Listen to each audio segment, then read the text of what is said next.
Entonces, lo de hoy, haciendo un pequeño apertura, eh, realmente lo de hoy, lo que sucedió hoy día con el tema de la iglesia, para mí fue de mucha bendición. Y bueno, el obispo ahí me contó toda la vida, dedicó acá 50 años, que creó una fundación, que después lo echaron, que lo creó otra vez, lo querían echar también. Así que toda su peripecia y cómo Dios ha sido fiel en su ministerio. Amén. Sí. Ya. Bien. Vamos al libro de los Hechos de los Apóstoles. Hoy día vamos a hablar un tema bien interesante mientras estaba preparando la predicación de hoy día. Vamos a hablar sobre cuando aplicamos mal la tolerancia y la intolerancia. Cuando aplicamos mal ambos conceptos,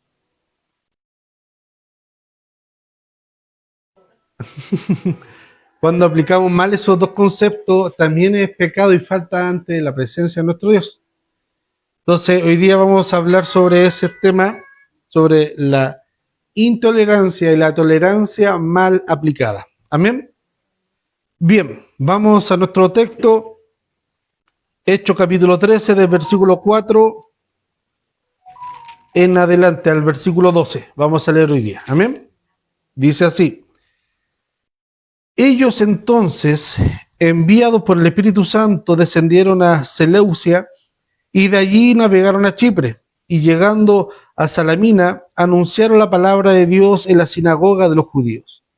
Tenían también a Juan, de ayudante, y habiendo atravesado toda la isla hasta Pafos, hallaron a cierto mago falso profeta judío llamado Bar-Jesús, que estaba con el procónsul Sergio Paulo, varón prudente. Este, llamando a Bernabé y a Saulo, deseaba oír la palabra de Dios, pero le resistías Elimas, el mago, pues así se traduce su nombre, procurando apartar de la fe al procónsul. Entonces Saulo, que también es Pablo, lleno del Espíritu Santo, fijando en él los ojos, dijo: oh, lleno de todo engaño y de toda maldad, hijo del diablo, enemigo de toda justicia, ¿no cesarás de trastornar los caminos rectos del Señor? Ahora pues, he aquí la mano del Señor está contra ti, y serás ciego y no verás el sol por algún tiempo. E inmediatamente cayeron sobre él oscuridad y tiniebla, y andando alrededor buscando quién lo condujese de la mano. Entonces el procónsul, viendo lo que había sucedido, creyó, maravillado de la doctrina del Señor. Amén. Oremos a nuestro Dios. Padre fiel, te damos gracias, mi Señor, por esta hora que usted nos ha permitido vivir en su presencia. Hemos cantado, orado, hemos expresado alguna gratitud delante de ti, mi Dios amado. Los hermanos han tenido la oportunidad de agradecer ante ti, mi Dios amado, en este tiempo de gracia, Padre celestial. Pero ahora viene el consejo de tu palabra. Rogamos que tu Santo Espíritu sea tomando dominio tanto del que habla como de los que escuchan, mi Dios amado, para así ser edificados todos en comunión, mi Dios amado. Que tu nombre sea glorificado y que tu iglesia sea edificada en medio de nosotros. Te lo pedimos a través de Jesús, nuestro Salvador. Amén. Amén. Bien, como venimos siguiendo la secuencia del estudio de la carta de Hechos de los Apóstoles, aquí vemos ya, el domingo pasado hablamos de del aspecto misionero, y aquí ya la vista de Lucas, que estaba en la iglesia primaria central de Jerusalén, se desprende de ahí y ya se traslada hacia la obra universal, si podríamos llamarlo, global del Evangelio. Y ya se sale de la localidad para abrir el espectro, sin dejar de lado a la iglesia de Jerusalén, sino que ya no está centralizado, sino que abre el aspecto, campo visual, hacia las demás naciones. Entonces ya sacamos el foco, pero no olvidando de Jerusalén, lo centra en Antioquía, que es la base misionera por excelencia, y luego de ahí ahora entramos a las misiones de Pablo, a los viajes misioneros de Pablo. Entonces, por ende, ya aquí empiezan a desaparecer Pedro y los discípulos y los apóstoles. Aquí se empieza a centrar en la obra misionera de Pablo. Entonces, el domingo pasado, en base a eso, hablamos sobre la importancia de las misiones. Y como decía anteriormente, justo en esa semana pasó todo, que hablamos con el hermano Luis Castillo, nos incorporamos al ministerio, hablamos sobre el tema de las misiones, y siguiendo el cronograma de lo que estamos aquí planteados, calzado justito, hablar de las misiones. Y hoy día vamos a hablar sobre estos bosquejos de misiones, ¿ya? Pero hablando de un aspecto muy importante para nosotros, que es la tolerancia y la intolerancia. ¿Cuándo nosotros debemos ser tolerantes y cuándo nosotros debemos ser intolerantes? ¿Ya? Porque toda tolerancia es mala y toda tolerancia también es mala. ¿Ya? Todo me conviene, pero no todo me edifica. Todo me conviene, pero no todo me es de provecho, dice el apóstol Pablo. Entonces, vamos a hacer una pequeña introducción para no olvidarnos del texto que leímos, para no ocuparlo como simplemente trampolín para hablar de lo que yo quiero hablar, sino que hablar un poco sobre este pasaje. Entonces, para acentuar aún más el apóstol Lucas, el escritor, sobre que en sí lo que habla este libro no es de los discípulos, no es la obra de los discípulos, de los apóstoles, sino que del Espíritu Santo. Mire cómo empieza el versículo 4, dice: ellos entonces, enviados por el Espíritu Santo, o sea, Bernabé y Saulo, enviados por el Espíritu Santo, pero si nosotros leemos el versículo 3, dice: entonces, habiendo ayunado y orado, le impusieron la mano y lo despidieron. ¿Quiénes habían ayunado y orado? Los que estaban, los tres que estaban con Saulo y Bernabé, que más arriba nos dice que eran Simón, el que se llamaba Níger, Lucio de Cirene, Manaén, el que se había criado junto con Herodes el tetrarca, y Saulo. De esos 5, 2, el Espíritu Santo, 2 le había dicho que los apartaran. Entonces los 3, ahora, aquí queda para la especulación. El escritor bíblico nos nombra a estos 5. ¿Eso quiere decir que estaban solos? No lo sabemos. A lo mejor había muchos más. Pero aquí nos nombran ellos 5. Si usted quiere agregar o ponerle más condimento cuando usted predique este pasaje, decir, y toda la multitud que estaba rodeado ahí con ellos, le pusieron las manos, no hay ningún problema. Y si usted quiere apegarse literalmente a lo que dice ahí, y solamente los 3 que estaban ahí impusieron la mano, no hay ningún problema. Porque no nos dice que había muchos o que no había ninguno. Por lo general, viendo la estrategia o cómo Lucas manejaba la narrativa, solamente se focalizaba en los puntos esenciales. Por ejemplo, cuando arrestaron a los discípulos y los llevaron adelante, ¿quién solamente habló? Habló Pedro. Pero en el pasaje anterior nos habla que estaban todos ahí delante y todos hablaron. Pero ¿quién nos cuenta el relato de Lucas? Que solamente habló Pedro. O sea, Lucas nos relata lo que habló Pedro, pero no lo que hablaron todos los demás. Resaltando simplemente lo esencial, ¿ya? Pero aquí enfatizando, si estaban los 5, o si habían 100, 1000 con ellos, eso da lo mismo.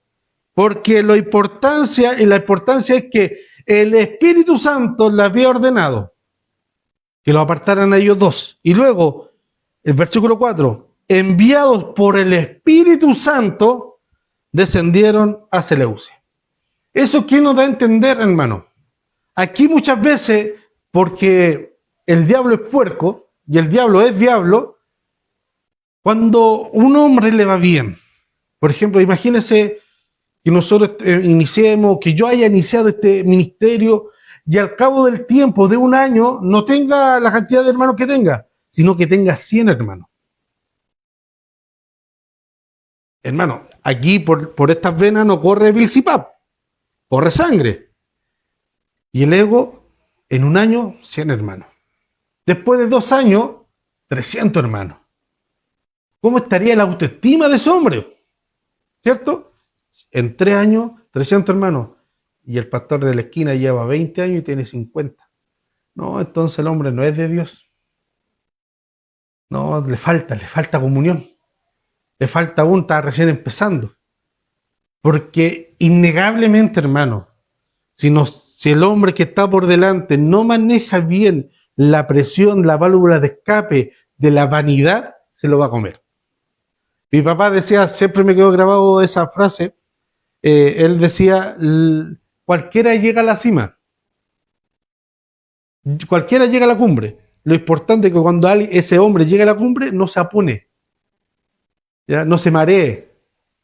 Y muchos he visto que llegando a cierto nivel eclesiástico de autoridad, se marean, se apunan, porque ven ese fugaz éxito, ¿cierto?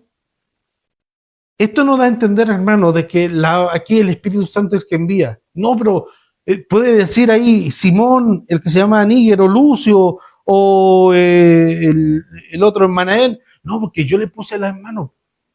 Es que nosotros le pusimos las manos, por eso le fue tan bien. Es que nosotros obramos, pusimos las manos y sanó. Es que nosotros predicamos y se convirtieron. Es que nosotros, el ego.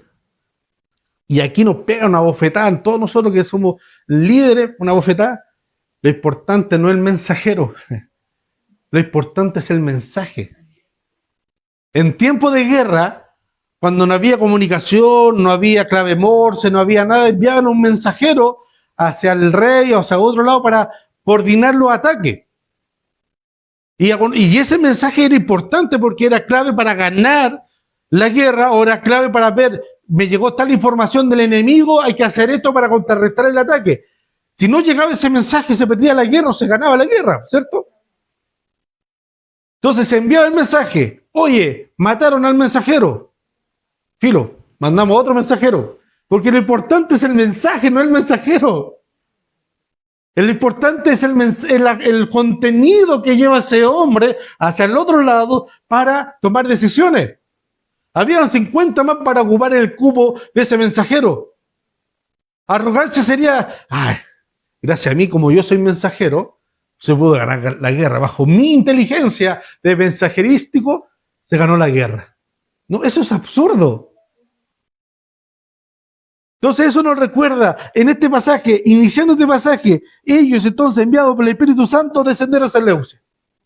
Lo importante no eran los 5 que eran maestros o eran profetas. Lo importante no eran los 3 que pusieron la mano. Lo importante era que el Espíritu Santo estaba en medio de la obra. Y eso tiene que ser nuestro enfoque. Amén. De allí navegaron a Chipre y llegando a Salamina anunciaron la palabra de Dios entre la sinagoga de los judíos. Una de las principales características que tenía Pablo para predicar, y usted puede ver en sus cartas, una de las cosas básicas o esquematizadas que tenía el apóstol Pablo cuando llegaba a una ciudad, iba a predicar a la sinagoga. Y de ahí se iba a las plazas, al mercado o u otro lado. Pero la particularidad que tenía el apóstol Pablo es que cambiaba el sentido o como entregaba el mensaje, pero no cambiaba el fondo del mensaje. ¿Ya? Siempre él empezaba predicando, presentando, por ejemplo, la predicación modelo que todos podemos ver cuando habló o predicó en el Areópago. Cuando paseó por ahí, vio muchas estatuas, muchos monumentos, muchos dioses, y había un espacio para el Dios no conocido. Y Pablo tomó ese bosquejo, tomó esa ilustración, dijo, bueno, yo le voy a predicar de Dios no conocido, a este Dios yo lo presento. Y empezó a hablar desde Génesis, del Dios creador, empezó a hablar del Dios que nos formó, a este Dios, luego del hombre, cómo nosotros caímos de la gracia, y luego presentó a Cristo y a este resucitado. Ese concepto de resucitar, primero, el concepto de que este Dios, de un Dios divino, se fuera a encarnar en este cuerpo humano, era algo totalmente alejado de la filosofía de aquella época. Porque en aquella época se pensaba que este cuerpo era el reflejo y la encarnación de todo lo malo en el mundo. Entonces, si había algo bueno o algo divino, no puede ser en el cuerpo. Porque este cuerpo es malo, es maldad pura. Entonces, un ser divino y sobre todo que tú me estés presentando a este Dios que es santo, que es eterno, a este Dios que todo lo puede, todo lo sabe, a este Logos, como dice Juan, y se viene a encarnar. No. Aparte, la resurrección tampoco era algo pensado en aquella época, o cabía dentro de la filosofía de aquella época. O sea, tú me estás diciendo que este Logos, este Dios no conocido, este ser divino, este ser puro, se encarnó en un cuerpo pecaminoso para luego resucitar con este cuerpo pecaminoso resucitado, o sea, glorificado. No, chocaba. Pero si usted empieza a leer y ver por ahí, o usted busca, si lo quiere hacer más fácil en Google, o la inteligencia artificial ChatGPT, o ahora en WhatsApp creo que hay una opción para hablar con la inteligencia, usted lo habla ahí y le dice las predicaciones, dámelo, cuáles son todas las predicaciones del apóstol Pablo en la Biblia. Y les puede dar, y si usted la lee, van a tener el mismo bosquejo, el mismo contenido. Y eso era gracias a una preparación. Hay un dicho por ahí que dice, la base de la improvisación es la preparación.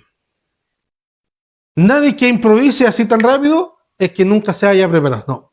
La base de la improvisación es la preparación. Y el apóstol Pablo, estamos hablando que él se preparó, se apartó por lo menos 5 o 7 años para estudiar, para indagar, para que lo adoctrinaran, para que le enseñaran todo lo concerniente de la vida de Jesús, la muerte de Jesús y la resurrección de Jesús. Porque Pablo no vio a Jesús en vida, Pablo no vio la crucificación de Jesús, Pablo no vio la resurrección de Jesús cuando estaba en los 120 en el aposento. A Pablo se le apareció a Cristo resucitado ya. Entonces él tenía que pasar por ese discipulado que le enseñaran para confirmar su fe y confirmar su creencia. Y ahí estuvo, según algunos, bajo el alero de Santiago, el hermano de Jesús aquí en vida, que luego fue el obispo de la iglesia de Jerusalén. Entonces, desde la conversión del apóstol Pablo a este pasaje, nosotros estamos viendo que ya han transcurrido 14 años. O sea, así como nosotros leemos express que el apóstol Pablo fue un seco a buena primera, no. Tuvo una instrucción, tuvo que estar bajo el alero de alguien, tuvo que haber alguien que preparara, que se preocupara de enseñar del apóstol Pablo. Pablo, como decía, leyó el pasaje de la pastora Yasmina el día miércoles pasado sobre la importancia de la oración.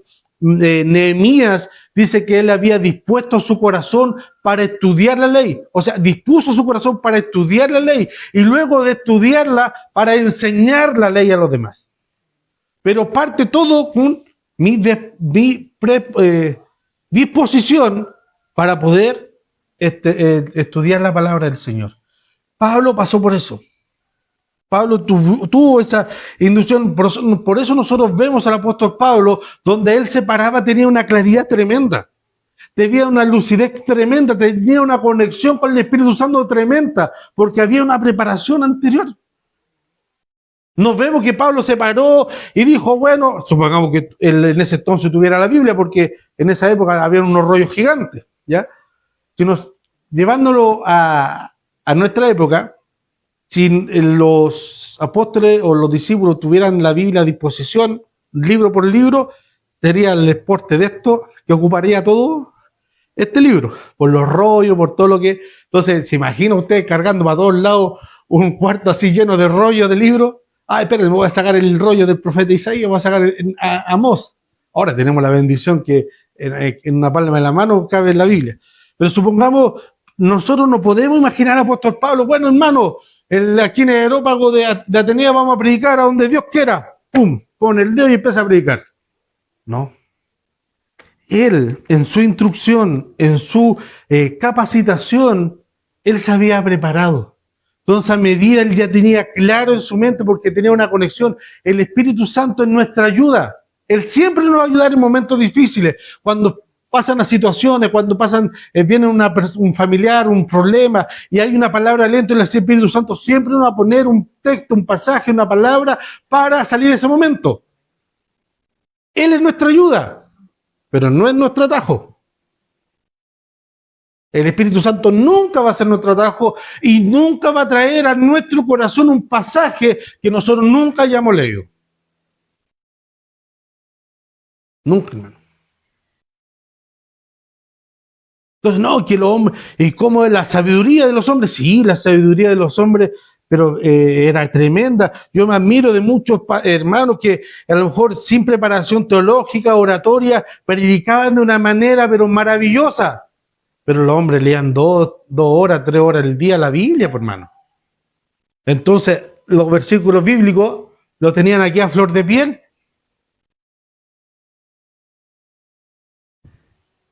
Sigamos. Versículo 6. Y habiendo atravesado toda la isla de Pafos, hallaron a cierto mago falso profeta, judío, llamado Jesús, que estaba con el procónsul Sergio Paulo, varón prudente. Aquí desde estos tiempos, desde los inicios de la iglesia, podemos ver los falsos profetas. Y como dice Eclesiastés, no hay nada nuevo bajo el sol. No hay nada nuevo que se haya creado, no hay nada, no hay una herejía nueva. Son todas herejías recicladas, hermano. No, que los falsos profetas son de ahora. No, hermano, si la Biblia está plagada de falsos profetas, de estos que se creen ver visiones, creen tener palabras de Dios, pero no es así. Incluso si nos vamos para el Antiguo Testamento, estaba plagado de eso. Si no me creen, pregúntele a Elías, que batalló como con 400 de ellos.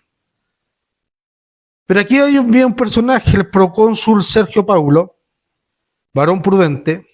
Este llamó a Bernabé y a Saulo, que deseaba oír la palabra de Dios, pero resistía a Elimas, el mago, que así se traduce su nombre, procurando apartar de la fe al procónsul.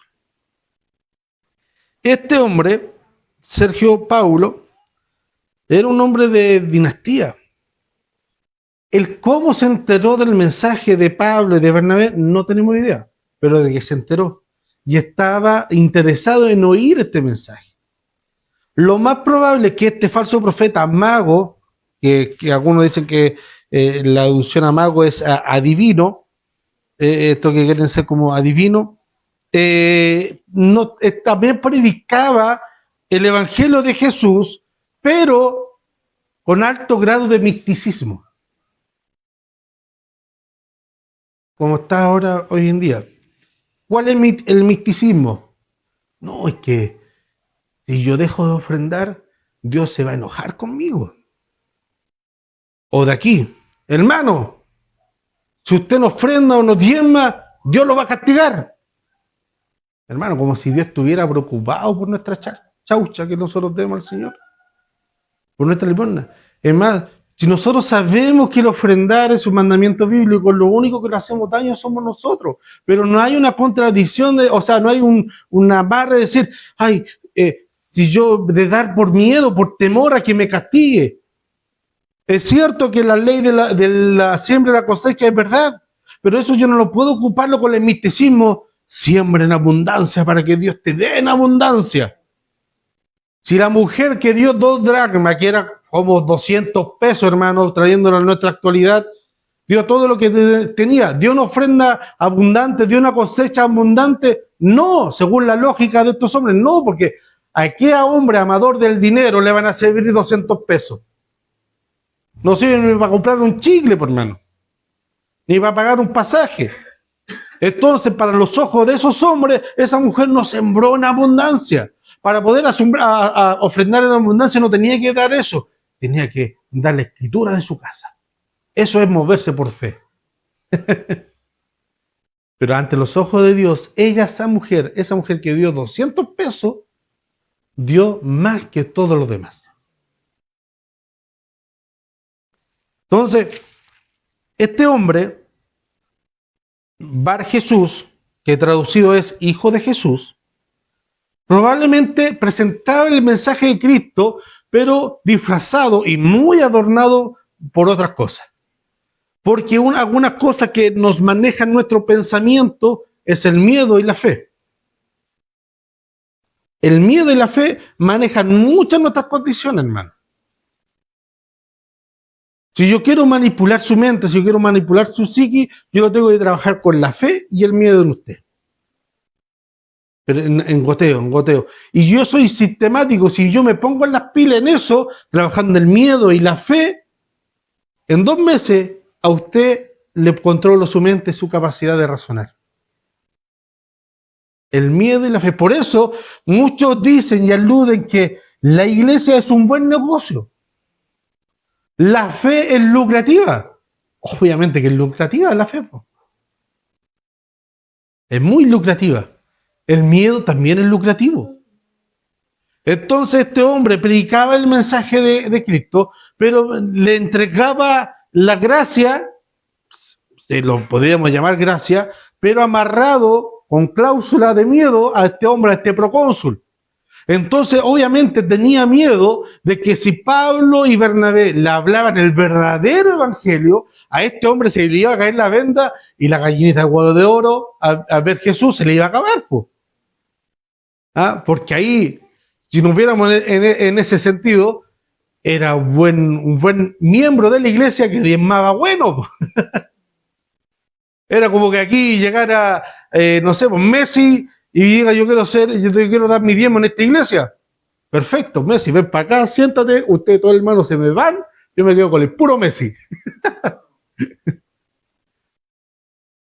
¿Por qué? Porque claramente y muchas veces pasa eso, de que muchos pastores tienen miedo de que su iglesia o los miembros de esa iglesia participen o convivan o participen con otras iglesias. ¿Por qué? Porque no van a conocer otra doctrina. No van a conocer otra doctrina. A lo mejor van a conocer la doctrina no diluida, no disfrazada. Van a conocer correctamente la doctrina o van a conocer correctamente la palabra del Señor. Había un dicho tiempo atrás en la iglesia, es que no, usted no puede ir a comer pasto en otro lado, porque las ovejitas, las vaquitas que cuando comen pasto en otro lado se enferman de la guata. Usted tiene que comer pastito aquí nomás, hermano. Muchas veces es cierto, la mayoría de las veces solamente ocultar el miedo, el pánico que había, que los hermanos descubrieran la verdad. Y eso yo lo vi y lo vi claramente. Entonces estaba este hombre procurando apartar de la fe al procónsul. Le impedía a Pablo y a Bernabé que predicar. Le estorbaban que llevaran el mensaje de salvación allá. Y ahí se paró Pablo. Ahora aquí ocurre un hecho bien importante. Desde este punto en adelante ya no se nombra más Saulo, se nombra Pablo. Algunos hacen alusión con el encuentro con el procónsul Sergio Paulo, que había una distinción, una tradición bien importante, que los hombres de aquella época, sobre todo los romanos, tenían 3 nombres. El primero era el propio, el cómo se identificaban. El segundo hacía alusión al clan donde ellos venían. Y el tercer nombre hacía alusión a la familia donde venían dentro de ese clan. ¿Ya? Por eso tenían 3 nombres. Por ejemplo, dicen que había anotado aquí un ejemplo, pero no lo anoté acá, no, lo anoté en otro lado. Por ejemplo, Isaac, sí, por ejemplo, los César. Julio César, por ejemplo, Julio Augusto César. El Julio era el nombre personal. César era del clan donde venía de la dinastía. Y el tercer nombre era de la familia dentro de ese clan. ¿Ya? Para ir distinguiendo, como para ir relacionando la línea genealógica de cada uno. Entonces, algunos dicen, no, que como Pablo también era ciudadano romano, o sea, Saulo, entonces haciendo el símil Saulo-Pablo era haciendo la conversión y por eso él quiso seguir. Da lo mismo. Pero un dato, pero desde aquí, de este punto en adelante ya no se nombra más Saulo, el hermano Saulo. Y Bernabé fue a buscar a Saulo. Desde aquí en adelante se nombra a Pablo. ¿Ya? Algunos hacen alusión también a los significados. Pablo, o sea, Saulo significaba como hombre grande y Pablo como hombre pequeño, ¿ya? Haciendo como esa comparación, ¿ya? De que Dios, cuando al llamarlo lo rebajó, bajarle el ego humano, puede ser también como todo está ahí dentro de especulación, ¿ya? Eso lo podíamos dejar como en paradoctrina de tercer o cuarto grado, ¿ya? Más adelante vamos a hablar sobre eso también, ¿ya? Y ahí se para Pablo, lleno del Espíritu Santo, fijando en los ojos en él, en ver Jesús, que significa hijo de Jesús, y le dice, oh, lleno de todo engaño y de toda maldad, hijo del diablo. Ahí se le cambió, ahí también le cambió el nombre. No, tú no eres ver Jesús, eres ver diablo. Tú no eres hijo de Jesús, tú eres hijo del diablo. Enemigo de toda justicia, no cesará de atormentar los caminos rectos del Señor. Ahora pues, he aquí, la mano del Señor está contra ti, y serás ciego y no verás el sol por algún tiempo. E inmediatamente cayeron sobre él oscuridad y tiniebla, y andando alrededor buscando quién le condujese de la mano. Aquí nosotros podemos ver un milagro negativo. Aquí nosotros podemos ver un milagro de juicio, como también lo vimos con Pedro anteriormente cuando también reprendió al mago, a otro mago. También cuando nosotros podemos ver el castigo de Jesús frente a otro como juicio, un milagro de juicio. Los milagros, mis hermanos, que se dan muchas veces en la iglesia tienen esa connotación de juicio o de glorificación. De juicio para el hombre y de glorificación para Dios. Pero nunca para el mensajero. Nunca para el instrumento. Una vez alguien preguntó, ¿y a nosotros por qué nos dicen instrumento? Y no somos instrumentos. Porque el instrumento solamente suena cuando alguien más lo toca. Nosotros somos útiles, el instrumento suena bonito cuando alguien que sabe tocarlo suena bonito. Yo pego un acordeón, el acordeón, aunque sea de mejor calidad, el más caro del mundo, hecho con los mejores materiales del mundo, si yo lo toco va a sonar horrible. Pero si alguien a lo mejor toma un acordeón de mala calidad, pero sabe ocuparlo, va a sonar hermoso. Nosotros somos instrumentos simplemente porque nuestro Dios nos hace sonar o nos hace tocar. Nada más. Y aquí entonces entramos al tema. ¿Cómo encaja el mensaje del Evangelio frente a este mundo, a este siglo, que enalza la bandera de la tolerancia? ¿Cómo el Evangelio o cómo el cristianismo tiene que ver frente a eso? ¿Nosotros debemos actuar en tolerancia? Sí, porque la Biblia nos pide. ¿Pero nosotros también debemos actuar en intolerancia? Sí, porque también la Biblia nos pide. Y ahí es donde vamos a entrar hoy día, vamos a hincar el diente hoy día, Dios mediante, en estos minutos. Vámonos a Mateo capítulo 9. Vámonos a Mateo capítulo 9, versículo 38.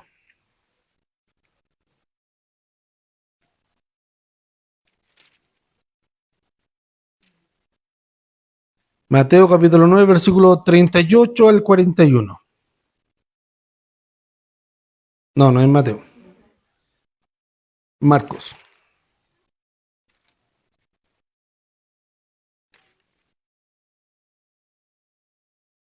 Sí. Marcos 38 al 41.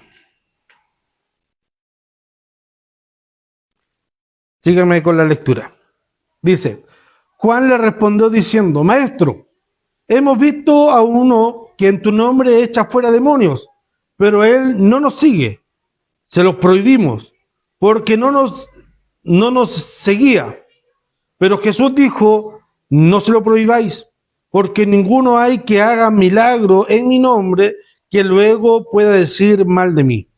Porque el que no es contra nosotros, por nosotros es, y cualquiera que os diere un vaso de agua en mi nombre, porque soy de Cristo, de cierto os digo, que no perderá su recompensa. Amén. ¿Ah? No, Juan el discípulo.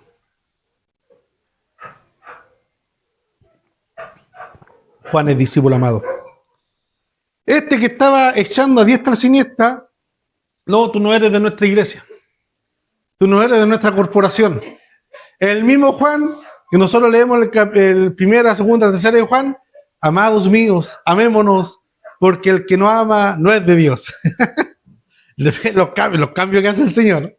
Este mismo Juan que está sin amor, echando a diestra y siniestra, después nos aconseja sobre el amor. Prácticamente eso era. La intolerancia mal aplicada. Aquí nosotros podemos ver. La tolerancia mal aplicada. Juan pertenecía a cierto grupo, a cierta denominación, a cierta línea de pensamiento pentecostal, con guitarra, con instrumento, con corbata en el púlpito. O pertenecía a otra línea. No, si el instrumento da lo mismo, la corbata da lo mismo, hay que predicar a Cristo. O pertenecía a esa línea que la mujer no puede predicar. O pertenecía a la otra línea que la mujer sí puede predicar. Independiente de donde pongamos Juan estaba tomando un mal que al día de hoy a la iglesia es un pecado captado a través de toda la historia de la iglesia, que es el denominacionismo. La forma en cómo nosotros llevamos el evangelio es la forma de Dios. Y todo lo demás están equivocados. Aquí el que no predica en las calles como nosotros predicamos, ese no le ha nacido el evangelio. Aquellos que aceptan que en sus congregaciones el pastor se suba a predicar con corbata o sin corbata, a ese no le ha nacido el evangelio. Aquellos que predican con mucha música, no le ha nacido el evangelio. Y así podemos estar toda la noche, yo puedo estar toda la noche dando ejemplos sobre ese tipo. Y así era Juanpo. No, señor, sé que había alguien echando demonios y lo echaba, pero lo reprendimos porque no estaba con nosotros, no estaba inscrito, no era de nuestra iglesia. No demaba, no daba ofrenda con nosotros, no era de nosotros, así que lo echamos. Ese pecado ha estado a través de los tiempos. Por ejemplo, la iglesia católica con los protestantes. Ahí tenemos un montón, como la iglesia perseguía. La Santa Inquisición, hermano, es la parte más negra de la iglesia. Que ellos pensaban que matando a los que pensaban distinto con ellos, como el apóstol Pablo, le hacían un favor a Dios. O sea, libertad para poder pensar distinto que la iglesia no había, sino eres muerto. La Santa Inquisición es la parte más oscura. Incluso nosotros, sin tener pito que tocar en ahí, muchas veces nos achacan esas cosas, ese pasado oscuro, y dicen, pero que ustedes, la iglesia, hicieron tal y tal cosa, mataron a tal. Yo no, papito. Y tampoco fue la iglesia del Señor, fue una institución que se desvió por la codicia humana. Pero lo que primaba era la intolerancia. Si tú pensabas distinto que nosotros, te perseguíamos, te echábamos. O sea, hoy por hoy, que el Papa diga tal persona o fulano de tal está excomulgado, no afecta mucho en la sociedad. Salvo en su círculo parroquial, en su círculo de clérigo de la Iglesia Católica puede afectar en algo, pero socialmente no afecta en nada. Pues.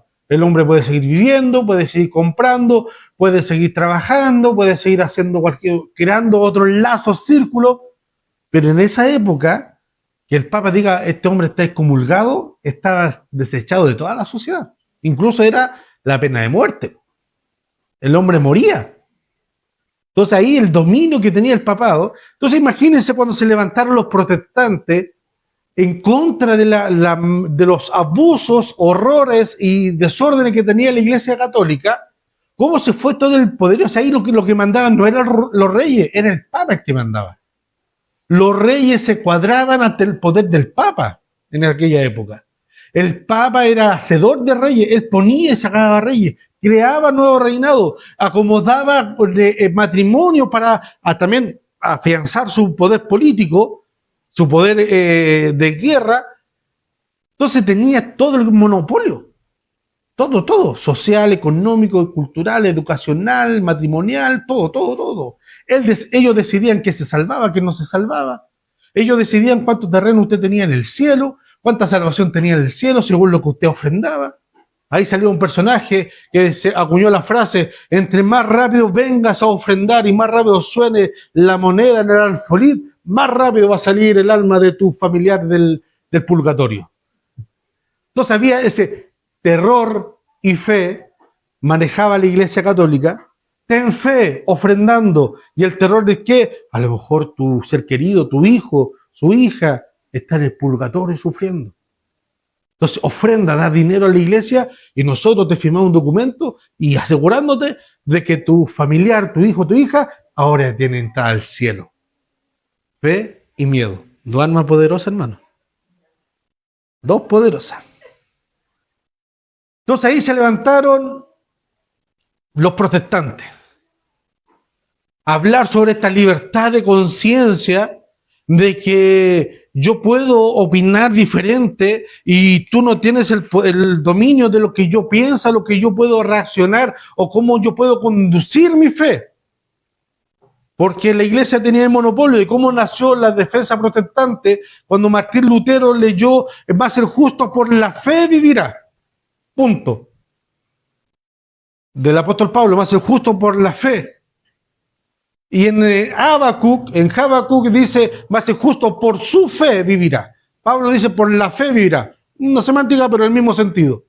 Y eso hizo clic en Martín Lutero, que hizo detonar la bomba. Pero habían otros precursores que encendieron, pues, colocaron la mecha, juntaron la dinamita, uno encendió la chispa, pero Martín Lutero fue el que detonó la bomba.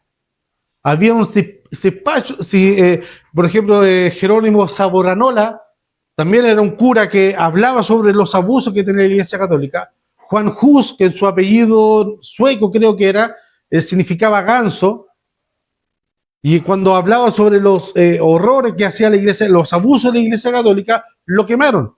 Y en la hoguera, en el año 1415, 17, por ahí, cuando lo mataron, él dijo: pueden rostizar a este ganso, pero en 100 años más se levantará un cisne que no podrán callar.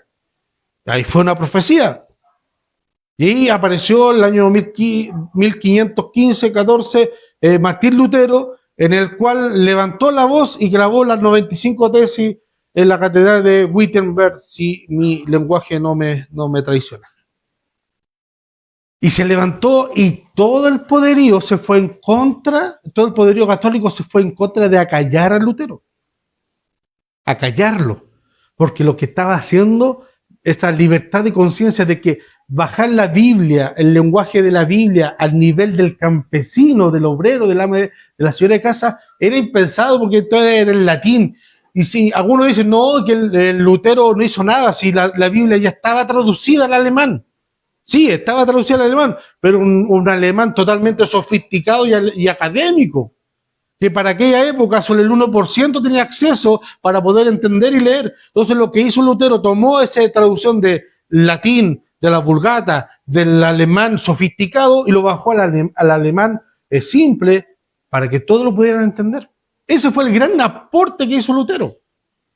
Y la Iglesia Católica obviamente se fue en contra, porque estaban matando a la gallina de huevo de oro. Que ahora todos pudieran leer, van a hacer: pero lo que me dijo el curita no era nada así, pues. ¿Por qué tenía miedo ver Jesús? De que le hablara Pablo y Bernabé el evangelio al procónsul, porque le iba a morir la gallina huevo de oro. Y así fue, se levantó, y hoy día nosotros podemos gozar de esta libertad, de lo que iniciaron los reformadores. Y ellos sufrieron, ellos que hablaban sobre la tolerancia de expresar, y cuando a Lutero los llevaron a la dieta de Dorn, le dijeron, Born creo que es la pronunciación, y dijo: arrepiéntete. No puedo ir en contra de mi, no me sé literalmente lo que dijo, pero el concepto es: no puedo ir en contra de mi conciencia. No puedo ir en contra de la palabra de Dios, ir en contra de nuestra propia conciencia sería dañino, sería malo. Si mi conciencia me dice que esto es lo correcto, yo tengo que hacerle caso a mi conciencia. Y ahí Lutero no pudo y escapó, y varios reyes también lo apoyaron en esta travesía. Justamente en esa misma época, un contemporáneo creó la imprenta, y el primer libro que se imprimió en toda la historia fue la Biblia. La Biblia fue el primer libro que se imprimió en la primera imprenta en la historia. Y así, y eso se masificó por todos lados. Y aquellos que abogaban abogaban a favor de la tolerancia, porque Lutero no tenía la intención de dividir la iglesia. Lutero no quería dividir la iglesia católica. Él lo que quería reformarla, sacar los abusos, los horrores que se estaba practicando y volver a la esencia, a la base de la iglesia primitiva. Eso es lo que quería Lutero. Pero obviamente el poder adquisitivo y lo que estaba generando en aquella época no convenía volver a las bases primitivas. Entonces fue perseguido. Y Lutero habló sobre la tolerancia. Incluso hay una carta que Lutero escribió y dijo: nadie les puede exigir, obligar que usted piense de tal forma o viva su fe de tal forma. Usted es libre de vivir su fe. Palabras más, palabras menos, pero el concepto es el mismo. Entonces, nuestro corazón es tan voluble, hermano, que ellos vivieron la opresión de la Iglesia Católica, pero al poco tiempo ellos fueron también los que presionaron a otros a vivir su fe. O sea, no la fe de ellos, a vivir mi fe. De ser los opresores, de ser los oprimidos, pasaron a ser los opresores. Por eso, hermano, es malo idealizar o elevar a cualquier movimiento, a cualquier personaje de la historia. Idealizar, muy bien, hermana Yana. Idealizar un movimiento, la Reforma trajo muchos beneficios, pero también ocurrieron muchos males. Por ejemplo, en el año 1524 o 1525 ocurrió la matanza de los campesinos en Alemania. ¿Cuál fue el motivo? Como ya el mensaje del Evangelio era más accesible para todos, empezaron a repartirse las cartas de Santiago. Oh, ricos de este tiempo. Ahí Santiago habla en contra de los ricos, que pagan mal a sus trabajadores, que oprimen a sus trabajadores y no reparten justamente lo que la ganancia, que es la fe sin obra es muerta. Lutero aborreció el libro de Santiago. Él quiso sacar el libro de Santiago de la Biblia. Lutero dijo que esta era una mezcolanza que había metido el diablo dentro del Evangelio. O sea, Lutero hizo muchas cosas buenas, pero ¿de que era un santo? No. ¿Fue un hombre que Dios lo tomó para iluminar a cierto punto de la historia? Sí. ¿De ahí a ser perfecto? No. ¿Ya? Entonces, como el mensaje empezó a ser más accesible, también las cartas de Lutero llegó a manos de campesinos de cierta localidad de Alemania. Y entonces se juntaron y se fueron en contra de sus empleadores, tenían malas prácticas, mala paga, no cuidaban su vida, no cuidaban su salud y no cumplían los plazos de pago en lo que se había acordado. Entonces, teniendo a un Lutero que desafió a un imperio poderoso de aquella época, la Iglesia Católica, que hablaba sobre la tolerancia y sobre que nosotros debemos hacernos respetar sobre nuestra conciencia, nuestro trabajo, nuestro esfuerzo, obviamente se tomaron de eso y se fueron en contra. Pero obviamente a los empresarios no les gustó eso. Y como muchos de esos empresarios o feudales apoyaron económicamente a Lutero, Lutero, en vez de ponerse al lado de los campesinos, se puso al lado de los dueños de fondo. Incluso hay un pasaje, hay un escrito que dice lo siguiente. Bueno, en esa revuelta, en esa matanza, hermano, murieron más de 120.000 campesinos en esa matanza, producto de los empresarios, los feudales, en el cual Lutero apoyaba. Lutero apoyó, ¿ya? Él dice que eran dignos de la muerte por alzarse frente, mire, lo tenía aquí anotado, ahora no sé dónde lo anoté, pero los campesinos en el año 1524-1525, que se levantaron y Lutero apoyó la matanza del lado de los empresarios, o podemos llamar empresarios, que es de los campesinos. O sea, aquel que abogó por despertar la conciencia, en cierto punto, no fue tan consciente de su conciencia. ¿Ya? Ahora, el lado oscuro, hermano, lo que pasa es que aquí estamos viendo idealizar cualquier cosa también es malo. Por ejemplo, Juan Calvino. Juan Calvino, uno de los grandes luminares del Señor, que el Señor ocupó en nuestra época, un gran teólogo, un gran pensador, un gran cristiano, pero tuvo partes oscuras. Por ejemplo, en consentir la muerte de Servet. Él fue condenado y él dijo, yo no voy a descansar hasta matar a este hombre. Y alguien escribió por ahí, alguien que mata a un hombre por sus ideales, es eso, es matar a un hombre, nada más, es un asesino. Aunque le disfracemos de justiciero, no, es un asesino. Y este hombre, Calvino, consintió en la muerte de Servet. Es más, se ganó el apodo ahora se me fue el nombre, estuve todo el rato aquí pensando, se me fue el nombre, no es tirano, del dictador de Ginebra.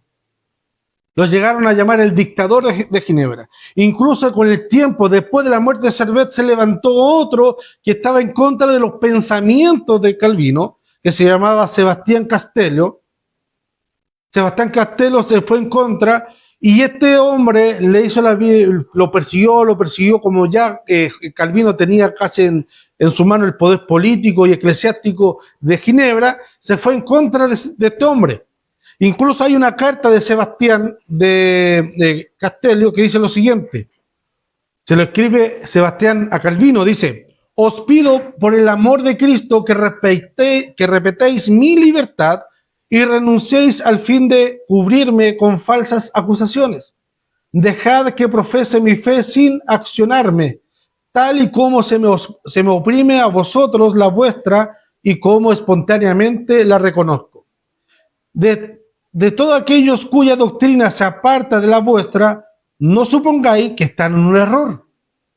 Y no lo acuséis acto seguido de herejía, aunque yo, como otros muchos devotos, interprete la escritura de un modo distinto a como la hacéis vosotros, profeso con toda mi fuerza en la fe en Cristo. Seguramente uno de nosotros está equivocado, pero precisamente por eso amémonos el uno al otro. El maestro revelará un día la verdad, el que esté equivocado. Lo único que sabemos con seguridad, tú y yo, al menos deberíamos saber, es el compromiso de amor cristiano.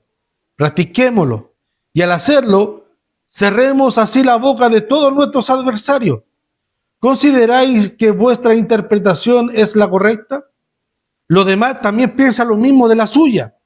Que los demás sabios se muestren, por tanto, pero que los más sabios se muestren, por lo tanto, como los más fraternales y que no permitan que su saber le vuelva arrogante, pues Dios lo sabe todo y doblega a los orgullosos y ensalza a los humildes. En cierto punto, la Inquisición santa de la Iglesia romana era más misericordiosa que la Inquisición protestante. ¿Por qué razón? Porque cuando iban los católicos a matar a alguien y pedían piedad, le daban piedad. Pero cuando llegaba la Inquisición protestante, por ejemplo Juan Calvino, y esta carta de pedirle piedad, no le daba piedad. ¿Sabe cómo respondió Juan Calvino a esta carta cuando este hombre le pidió piedad en el amor de Cristo? No lo mató. Lo persiguió hasta que lo desenterró de su país. Lo tuvo que echar. Lo echó. O sea, la denominación o el denominacionismo es tan dañino, hermano, que nos ceguece. Y actualmente, hoy por hoy, ceguece y divide la iglesia. Hermano, nosotros peleamos por puras tonteras. Algunos se creen santos por pura tontera, hermano. Por la corbata.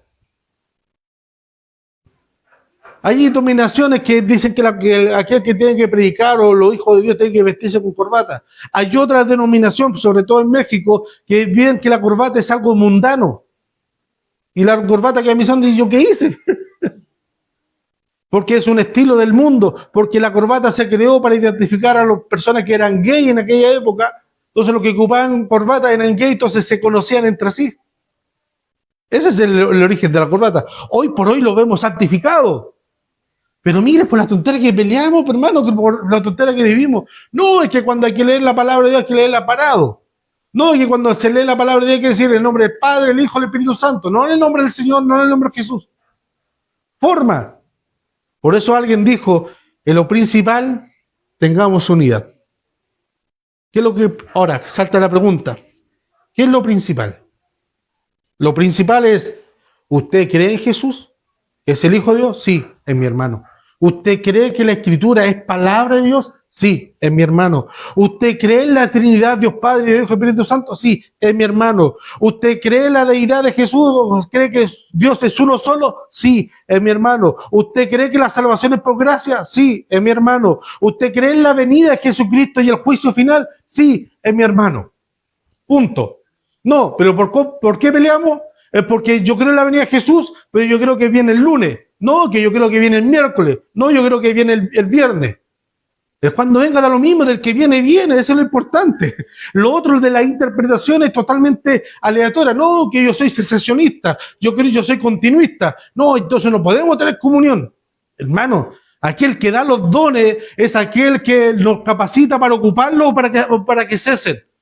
Pero si nosotros creemos que los dones son de Dios para edificación de su iglesia, no la nuestra, porque lo importante no es el mensajero, es el mensaje, es nuestro hermano. En lo fundamental tengamos unidad. En lo secundario, libertad. Hermano, si usted quiere danzar en su iglesia, dance. Si usted quiere tener un ministerio de danza, colóquelo. Si usted quiere poner plataformas, coloque plataformas. Si usted quiere ser cesacionista, sea cesacionista. Si usted quiere ser calvinista, sea calvinista. Si usted quiere ser arminiano, sea arminiano. Porque eso es secundario. Mientras que dentro del culto, mientras dentro de la adoración, no le vemos la imagen del hombre y todos solo enfoquemos a nosotros, y que yo necesito, y que yo quiero, y Señor bendíceme, estamos todo el rato a mí, que tú puedes, tú tienes la chispa ganadora, tú tienes el gen ganador, tú eres un mini Jesús, un mini Dios, y nunca levantemos nuestra vista y adoremos a Dios por lo que Él es. Ahí sí que estamos en un problema. Entonces, lo fundamental, ¿usted cree que Jesús es el Hijo de Dios? Sí. ¿Cree que es la parte de la Trinidad? No, no cree en la Trinidad. Pucha, ahí no podemos estar en comunión. Eso es fundamental, pues, hermano. ¿Cree en la venida de Jesús? No, o sea que realmente no creo en la venida de Jesús, creo que es como un cuento, una fantasía, algo más filosófico que sea literal. Pucha, ahí no podemos estar en comunión. En lo secundario, libertad. No el bautismo, que yo bautismo para aspersión, es que hermano, imagínese usted que en el relato bíblico nosotros encontramos 3 sanidades de ciego. A uno Dios lo sanó con barro, escupió, hizo barro y lo sanó. Al otro le dio la palabra y lo sanó. A otro lo tocó y lo sanó. Imagínense la convención de esos 3. No, que el verdadero sanamiento de ojo es con escupo y barro. ¿Estáis loco? ¿Cómo se te ocurre? Si a mí Dios me sanó tocándome, es el correcto sanamiento. ¿Qué estás hablando tú? Y sale el tercero, no, que escupo, que asqueroso tocar. No, hombre de poca fe, solamente dijo la palabra y fue sano. ¿Qué es tanto hacer show con barro, con saliva, con andar tocando y desmayando? No, si dijo, ¿se imagina la discusión de esos 3? Cada uno con su propia denominación. Cuando el centro, independiente que te toque, que te hable, que te mire, que te escupe, el centro es que Dios lo sanó, Jesús lo sanó. Como dijo ese hombre, mire, si el hombre era malo, no tengo pecador, no tengo idea, a mí tampoco me interesa, solo sé que Él me salvó. Nada. Pregúnteme cualquier otra cosa, le decir no sé. Pero pregúnteme, ¿qué me sanó? ¿Qué me sanó? Yo antes era despreciado y Él me sanó. Yo antes tenía una vida mala y Él me cambió. Eso es lo importante, nada más. Pero no, denominación. Y primera iglesia de sanación con escupo y barro, palabra bíblica del Señor. No, esa iglesia está mala. Entonces voy a formar mi denominación. Primera iglesia de sanación por palabra del Señor. Peleamos por tonteras, hermano. Cuando nosotros, y en ese punto, cuando peleamos por tonteras, aplicamos la intolerancia. Ahí somos intolerantes. Pero ¿cuál es el sentido cuando nosotros debemos aplicar y no ser tolerantes? Nosotros debemos ser tolerantes en cuanto a predicar el Evangelio. Nosotros predicamos el Evangelio. No obligamos a que acepten el Evangelio.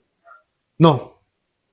Si nosotros obligamos, nosotros debemos ser tolerantes con aquellos que piensan distinto porque no le ha amanecido la luz del Evangelio. No estoy hablando de la forma, de cómo ellos viven, no. Estoy hablando del Evangelio. Si ellos quieren casarse con hombres, que se casen. Si ellos quieren casarse con animales, que se casen. Mientras no ataquen con la esencia del Evangelio, yo no tengo nada que hacer, hermano. Como dice Pablo, antes ustedes eran hechiceros, maldicientes, fornicarios, idólatras. Antes en su vida pasada eran ustedes, pero Dios los sacó. Si Dios no nos hubiese sacado, seguiríamos en ese rumbo. Pero el Evangelio no se impone, se predica. Y ahí nosotros debemos ser tolerantes. No puedo obligarle a alguien que acepte, que no puedo, hermano. No puedo hacer eso. Va en contra de la Biblia. Jesús a nadie lo obligó.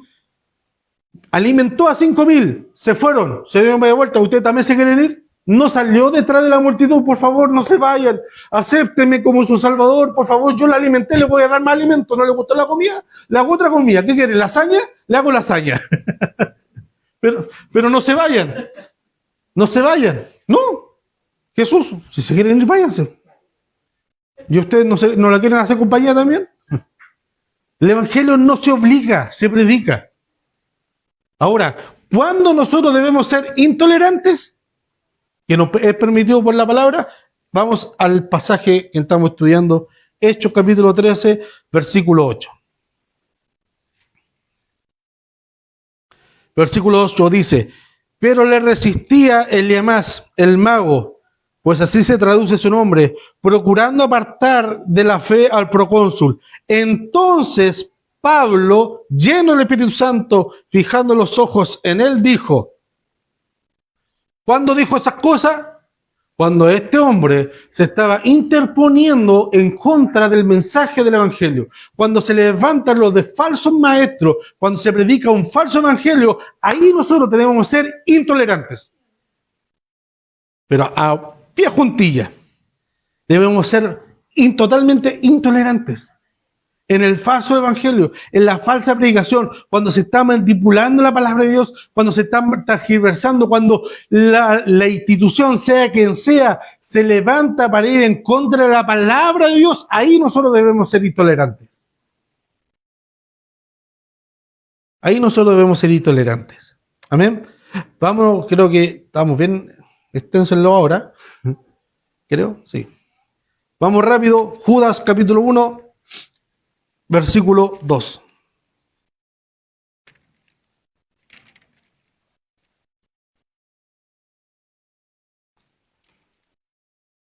El libro muy chiquitito. Está antes de Apocalipsis. Era un puro capítulo.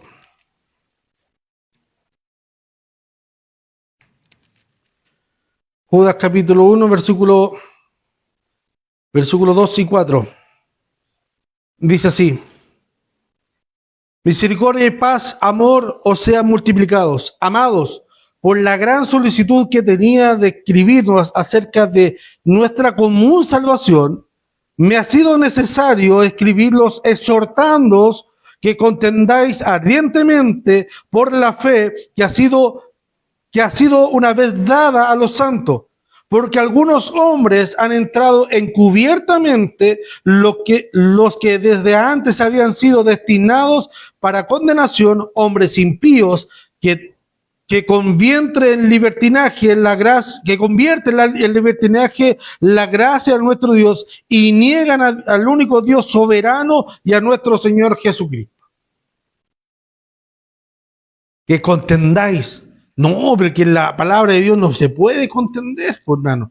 Es que nosotros, nuestro Dios es tan amoroso que no podemos contender. Hermano, sí. Cuando vienen, hay falsos maestros, hay falsos enseñadores, cuando se tergiversa la palabra de Dios, cuando hay un espíritu que quiere llevar a las personas a otro evangelio, como dice Pedro, en 2 de Pedro 2, del 1 al 17, pero dice, pero hubo también falsos profetas entre el pueblo, como habrá entre vosotros falsos maestros, que introducirán encubiertamente herejías destructoras.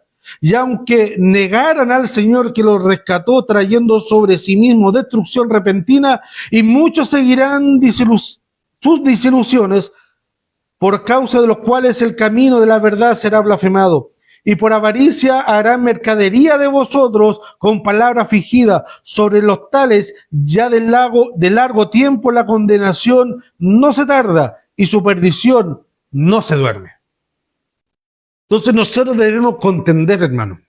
Pero aquí está el frágil hilo o la línea muy delgada donde yo estoy confrontando la fe o estoy confrontando mi supuesta sana doctrina. Porque hoy por hoy hay muchos que defienden la sana doctrina del Señor. Pero en estricto rigor están defendiendo su propia denominación. Su propia visión de entender el Evangelio. Por ejemplo, pastores que se creen sana doctrina porque no dejan entrar a la hermana al templo con pantalones. Tiene que ser con falda, porque así es el tiempo bíblico. El tiempo bíblico no había pantalón ni falda, pues, hermano. Si tuviéramos ser literal, yo tendría que andar con una túnica y un cinto y aquí atravesado con una sábana. Pero para ellos eso es sana doctrina. Eso es defender el Evangelio. Niñería, por hermano. Niñería. ¿Cómo defender o cómo distinguir cuando yo estoy defendiendo la doctrina correcta de Dios? ¿O cómo se hace eficaz, hermano? ¿O cómo se hace evidente cuando alguien realmente está defendiendo la doctrina de Dios y este hombre está siendo llevado por el Espíritu Santo a defender la palabra de Dios? Primera de Pedro 3:14. Ponga atención, no lo busque. Ponga atención. Pedro 3:14. Dice, mas también si alguna cosa padecéis por causa de la justicia, bienaventurados sois. Por tanto, no os amedrentéis por temor de ellos, ni os conturbéis, sino santificad a Dios el Señor en vuestros corazones, y estad siempre preparado para presentar defensa con mansedumbre y reverencia ante todo aquel que os demande razón de vuestra esperanza que hay en vosotros, teniendo buena conciencia, para que en lo que murmuran de vosotros como de malhechores sean avergonzados lo que calumnia vuestra buena conducta en Cristo. O sea, ¿cómo nosotros contendemos la fe o cómo nosotros presentamos defensa de nuestra fe? Con mansedumbre y con reverencia. ¿Se imagina usted, o usted se imagina al apóstol Pablo cuando usted lee la Escritura cuando estaba ahí en el Areópago? Él veía la idolatría y su corazón ardía por la idolatría, pero no pescó un martillo y empezó a quebrar toda la estatua. Tampoco le insultó y decirle, por ejemplo, antiguamente se hizo muy famoso este pastor Hugo Albornoz, pescaba una virgen, oye, esta virgen de yeso, ¿te escucha o no te escucha? Haciéndole burla. Se paraba en las plazas, pescaba a la virgen, la destruía. Y algunos, oh, ese hombre valiente, valiente. Era un ignorante, hermano, que insultaba la fe de aquellos que estaban perdidos, en vez de hablarle con mansedumbre. en vez de que predicar el evangelio para que los oídos escucharan, la gente que veía eso cerraba sus oídos. ¿Se imagina a Pablo tomando esa actitud? En 2 tiempos lo agarraron a patada y lo echaban afuera de Atenea y nos hubiésemos perdido la hermosa predicación de Pablo en el Areópago. Pablo no se burló de ellos, sino que les enseñó con mansedumbre, con reverencia. Ustedes veo que son muy religiosos en todo. Incluso tienen un espacio para el Dios no conocido. Y a ese Dios yo le vengo a presentar. ¿Cómo están los oídos y los corazones con esa predicación? ¿Te imaginas? Ay, mira esta estatuita. Ay, y vuela. Ay, no vuela, se cayó, se destruyó. Ay, ¿te escucha o no te escucha? No, pues hermano.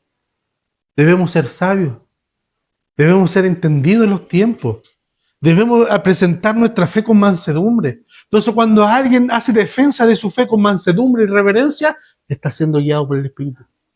Porque Pedro dice, estar siempre preparados y santificad a Dios en vuestros corazones. O sea, el dominio propio, la conciencia que yo tengo de que lo que estoy haciendo es para Dios, para mi Dios, gobierna todo. Por eso me encanta que parta con eso. Si no santificad a Dios, el Señor en vuestros corazones, y estad siempre preparados para presentar defensa con mansedumbre y reverencia ante todo el que os demande razón de la esperanza que hay en vosotros. Entonces, volvamos a nuestro texto.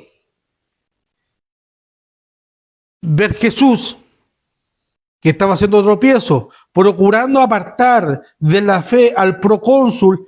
Entonces Pablo, lleno del Espíritu Santo, fijando los ojos en él, habló y trajo un milagro de juicio para el hombre.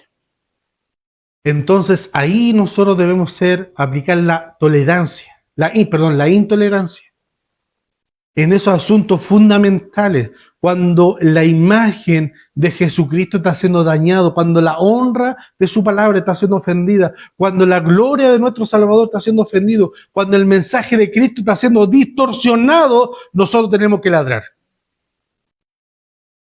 Pero no, que tenés que usar con corbata. No gaste saliva, hermano. No, que la iglesia, la mujer tiene que usar pelo largo, no pueden tenerse el pelo, no tiene que usar falda. No pelee con eso, hermano. No pelee con eso. No, es que la música tiene que ser ranchera. No pelee con eso. Si lo importante no es el ritmo, es la letra, el contenido. Lo que nosotros le entregamos en el mensaje a Dios como alabanza, eso es lo importante. Ahí nosotros debemos hincar en diente. Pero si a alguno le gusta la música ranchera, bueno, que le guste a él. Que le gusta un poco más marcial, bueno, que le gusta a él. Que le guste un poco como worship, más pausada, bueno, que le guste a él. Son cosas secundarias, hermano. Donde nosotros debemos ser celosos es cuando Cristo sea presentado. ¿Por qué razón? Entonces el procónsul, versículo 12, el procónsul, viendo lo que había sucedido, creyó, maravillado de la doctrina del Señor. Amén. Que nuestro Dios nos ayude, mis hermanos, a través de su Santo Espíritu, a ser guiados y a ser celoso de Dios cuando debemos ser celosos, y no ser celosos tóxicos cuando no debemos ser celosos. Amén. Amén. Pongámonos de pie y oremos al Señor. Padre Celestial, te damos muchas gracias. Te damos infinitas gracias, mi Señor, por el consejo de tu palabra.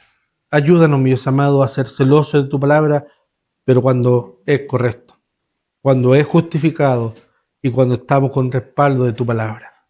Ayúdanos a ser defensores de nuestra fe.